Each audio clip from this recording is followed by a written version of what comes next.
Good morning, everyone. Good morning. And it is a good morning. Wonderful meditation, Michael. 1 minute longer and I'd have been snoozing. It's great. And I know on every level we hear, and every level we receive that which we need. Always will be and always has been. And I must come true to that. And it suited my requirement. So thank you, my friend. Thank you. I began this morning with a revisiting of an old friend of mine, You Can Heal Your Life, which is Reverend Michelson, my choice for the book of the month for August. And so many times new things come into our lives, new things come from the publishers, new writers, new authors. We have all this newness. But on an occasion, it's kind of nice to revisit something that we haven't seen for a while or read for a while. And this is what You Can Heal Your Life has done for me. In the affinity of life where I am, all is perfect, whole, and complete. I live in harmony and balance with everyone that I know. Deep at the center of my being, there is an infinite well of love. I now allow this love to flow to the surface. It fills my heart, my body, my mind, my consciousness, my very being, and it radiates out of me in all directions and returns to me multiplied. The more I love, I use it and give it, the more I have to give. The supply is endless. And what a beautiful mantra, what a beautiful reading this morning to begin my lesson. It's very stabilizing to me. There's a grounded sense from Louise Hay. And I know that she's been around and is far more wisdom-filled than the speaker. But there's something about her truth that she emits, that she writes. It's authentic, it's from her heart, and it's always on target. So, beautiful beings, today we celebrate the wonderment that Spirit bestows upon each and every one of us. When I put my feet on the floor this morning, I thought, this is the very best day of my life. I'm jumping out of bed filled with enthusiasm, knowing that I'm coming to the center today to get picked up, bolstered up, revved up, energized, loved up, and knowing that I can do the same for you because it's reciprocal. What we give out, we receive back. It's the way the law works. Our founder, Dr. Ernest Holmes, and also the author of the Science of Mind textbook, I take this quote from him, and it is, "The mind of man is some part of the mind of God. Therefore, it contains within itself unlimited possibility of expansion and self-expression." You know, we've been created in the image and likeness of Spirit, of God. And that's what we are. The face of God was perfect today to allow this knowing to be made to each and every one of us. Some years ago, one of my favorite musical groups, The Fifth Dimension, had great success with this song, Up, Up, and Away. Up, up, and away. Would you like to ride in my balloon? Up, up, and away. Would you like to ride in my balloon? We could float among the stars, together, you and I. For we can fly, up, up, and away. The world is a nicer place in my balloon. And it is. We create in consciousness that space in the balloon, and together we can float through life. We can move through life with that consciousness that exudes the spirit that we were born to be creative, to be energized, and to be that which we are, filled with that nice place. Not only does our balloon carry us, but in that thought, in that mind that we have, we're using that. Indeed, my balloon is my expanded consciousness, and from where I express the allness that my life is. I'm not saying that we need to float around in the sky. At times I do get a little airborne. I don't mean to spray, but I do get kind of energized and fly about. But at the same time, I know that I am energized and I am of that spirit. I'm of that good because I'm riding in my balloon. You know, I know that my greater and grander life is the energy that I am. And from that expansion, I not only have I changed my internet carrier from AOL, I've changed to AWOL, accessing wonders of life. I've gone AWOL on you, kids. And we're going to talk about that today. Oftentimes we think of AWOL as absent without leave. But what I'm knowing for each and every one of us today in celebration, that we're accessing the wonders of life. And when we do that through the consciousness and the thoughts that we hold in ourselves. Life is good, and I know each and every one of you know that like I do. And it's good because we make it so. It's through the power of positive thinking and assistance from Louise Hay, Ernest Holmes in the Science of Mind textbook, and the very motivation that we receive as an energized individual in the one. That's what creates that. Life is good. And to the degree that we are using the principles of our teaching, the science of mind, we're practicing mindfulness, we're practicing meditation and spiritual mind treatment. We're expressing the desire that our founder, Dr. Ernest Holmes, had for us, knowing that as we come true to that, we come true to the world, and the world is true to us. It's authentic, it's transparent, it's filled with the good that we are. Kind of makes me think of one of my all-time, if I had to select a president of the United States, I would probably have selected Abraham Lincoln for the philanthropic and the love and the care and the clarity that the man possessed. And in one of my little books that has all sorts of wonderful quotes when you need to fill a space in your Sunday lesson, I call them mellow morsels, and this one is from Abraham Lincoln. And this is the quote: "I am not bound to win. I am bound to be true. I am not bound to succeed, but I am bound to live up to the light that I have." Each of us are the light. Each of us carry that light.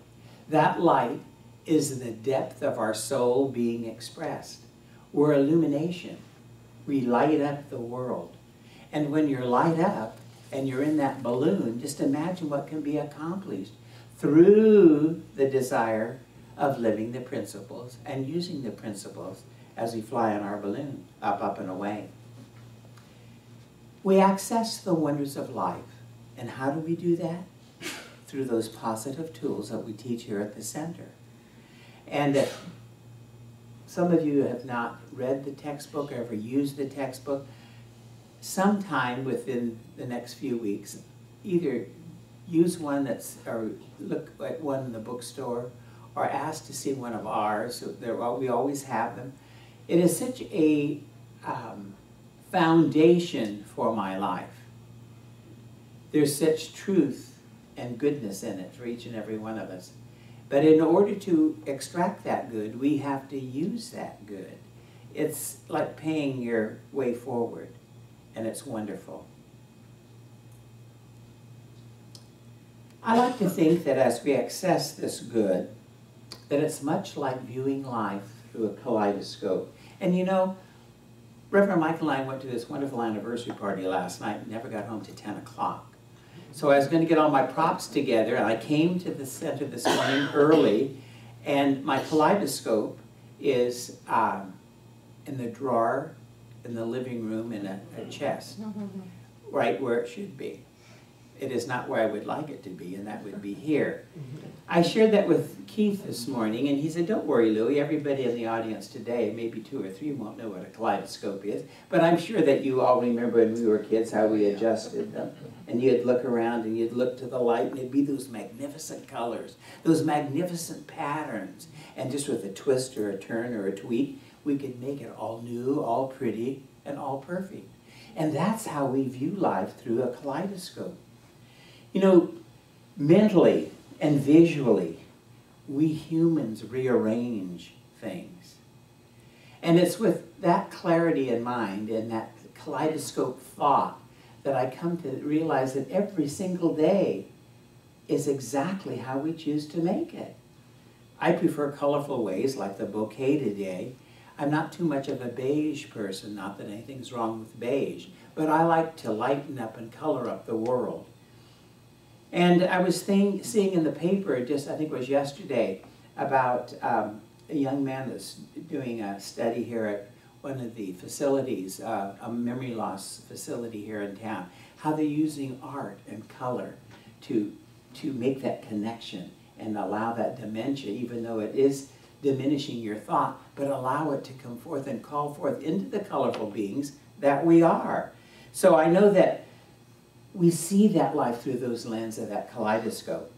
And we experience, and our human experience allows us to have that opportunity that is ours alone, ours alone. And when we have that personal experience through that kaleidoscope, we see the unfoldment of our life. It comes to us in abundant ways, glorious ways, and wonderful ways. It's our personal kaleidoscope, our life. It truly, truly is. And with a kaleidoscope and a couple of balloons, I'm going to fly the rest of my life. And I hope that your week is going to be one that's taking you absolutely off the ground. You'll soar, soar high. I want to ask you, how do you tweak your personal kaleidoscope? How do you make your life colorful? Do you arrange your life with that kaleidoscope? I have a pretty one too. In fact, Michael's sister gave us this kaleidoscope some years ago, and at the time I thought, it's brass, it's lovely. And it's kind of like a coffee table book. It's one of those things you put on there and everybody picks up and looks at it or plays with it. And when we received it, I thought, that was kind of a dumb gift. But, I really enjoyed playing with it. So I know that within me there is a child, and that child likes to play. That's part of my personal unfoldment.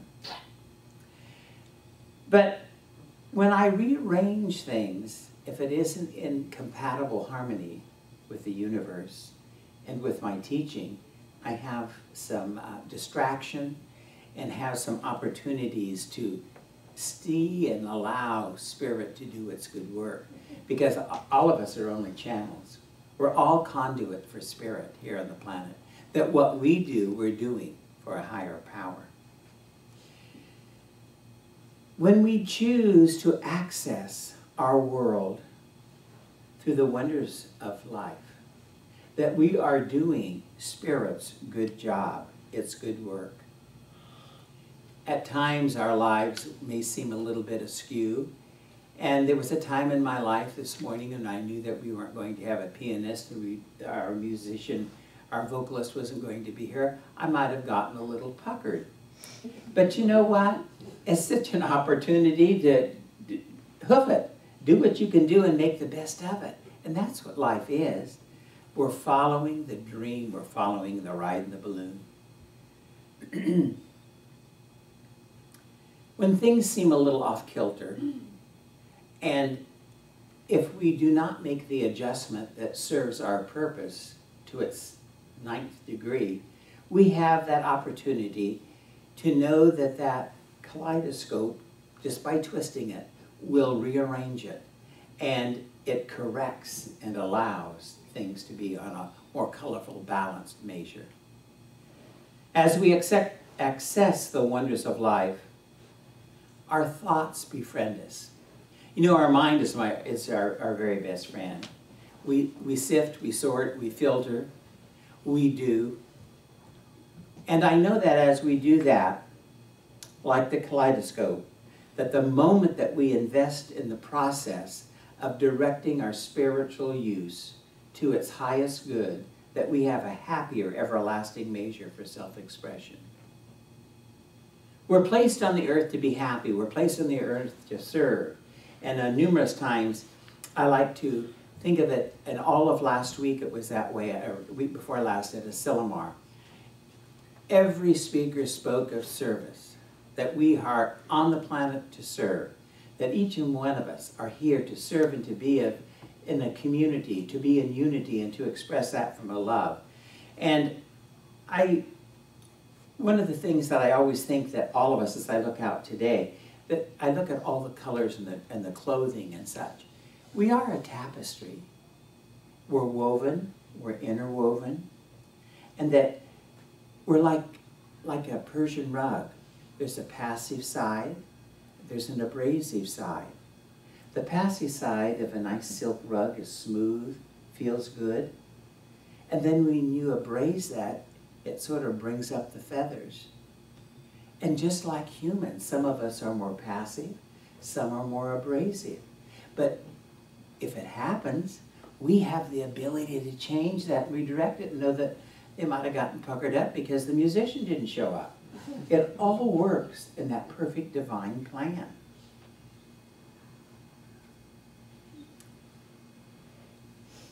We are fabric, each and every one of us. Oftentimes at my day job, when I'm cutting hair, I always say, you know, hair is a fabric. It has a character, it has a color, it has a behavior, it has a feeling. It can be passive. If it's fried and dried, it can be abrasive. Just like the rug, just like personalities. But we have that ability to take that and create that which we want. Because when we see the differences and the love that they are, we know that's just how a potluck, or that's just how a tapestry is woven. We're interlocked, we're interwoven. There is that feeling. We are unique and special.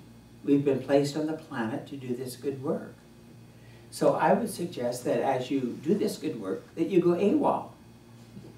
You do that. Access the wonders of life through your ability to make the difference, because you are the difference. At last week's 2013 Asilomar, speaker after speaker, and Reverend Michael noted that too, emphasized the purpose and the requirement to be in service to the divine. There wasn't one speaker that didn't speak on that. And the morning prayer treatments, whatever we were doing, there was always an awareness to service. And one of the things that we did that was so meaningful to me, and I think Reverend Eileen, and I know that Reverend Michael and I have spoken about it, is that every morning, rather than, we call them creative thoughts, here at the center, and today I think Sophie's going to be doing one, a Science of Mind moment for us. But they had a person from someplace in the world do a 5-minute sermonette, lessonette type thing that was absolutely wonderful. It was for ministers and practitioners, lay people, anybody, a multitude of languages. But it set the tenor, and that's what life does with that tapestry I was speaking about. It sets the tenor for uniqueness. Well, we heard that all the speakers talk about the emphasizing the purpose and the requirement to be in service. But there's one thing that I have come clear on, and that is when we have obligations.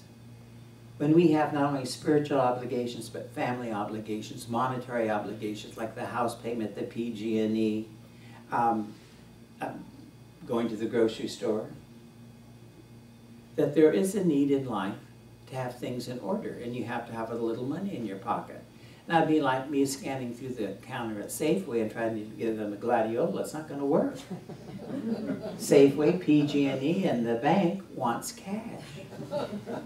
And there's nothing wrong with that. And that's how life operates, and that texture and that tapestry I was talking about. You know, the bank doesn't care whether the colors are pretty and the rose bouquet or the gladiolas are lovely. And they don't care anything how it smells. They want that made before the 15th of the month or whenever your payment is due. And the same for PG&E. I'm sure they don't care whether the bouquet is pretty. They want their money. We received a service from them. It's paying it forward, paying it and allowing it to be. I was thinking too, many times, I know that Reverend Eileen does a lot of this, and Reverend Michael and I do, and many of the practitioners do. We make hospital visitations. And it's like when you, I was thinking, usually I try to take a hand lotion or a little book or something, just a small gift. And I got thinking, well, the cost of everything today, maybe rather than taking a little gift, you should put $10 or $20 on the night table or the table by their bed, you know, to pay the way forward, you know, the cost of everything. But there's something about that fellowship, something about the beauty and the cheerfulness that we do, whether it's a posy or two, or whether it's a balloon.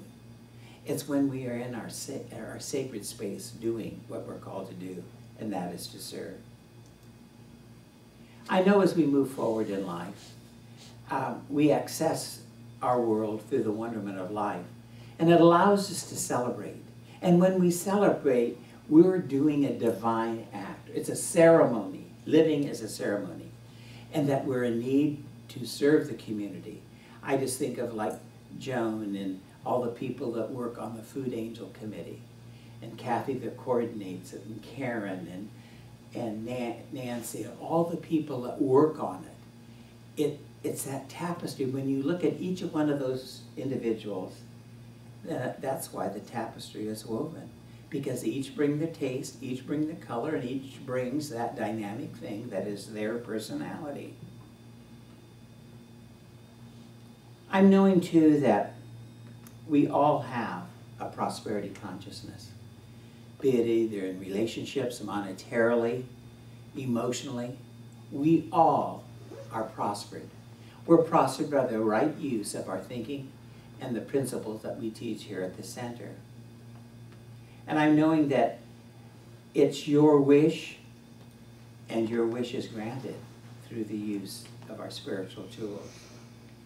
I call it a moment of choice coming true to it. And when we access our wonderment of life, remember to pick up your kaleidoscope and kind of tweak it if it isn't quite as clear or colorful as you'd like. It's what we're here to do. We're here to be in service not only to others and to the divine, but to ourselves. We make the difference. And we adjust that kaleidoscope and allow it to be that which is ours, to have and to hold. We bring newness to our thinking. We direct it. And it supports us when you go AWOL. It works that way.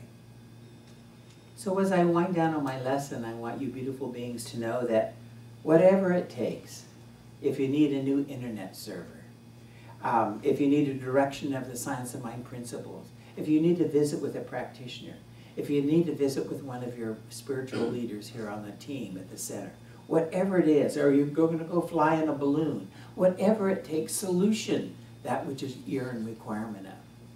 It's no good if we carry it around. I always say if we carry too many burdens, we get stoop-shouldered. So when we stand straight, we're happy, we're airborne, we're up and away, and you can fly with me in every possibility. It's yours to accept. When we express and expand our thought mode, our base, we're living our truth of our principles. So I close with this. Because President Lincoln wrapped the essence of life in this thoughtful, profound way. I am not bound to win, but I am bound to be true. I am not bound to succeed, but I am bound to live up to the light I have. My friends, lighten up. Come fly with me. And my lesson ends in love.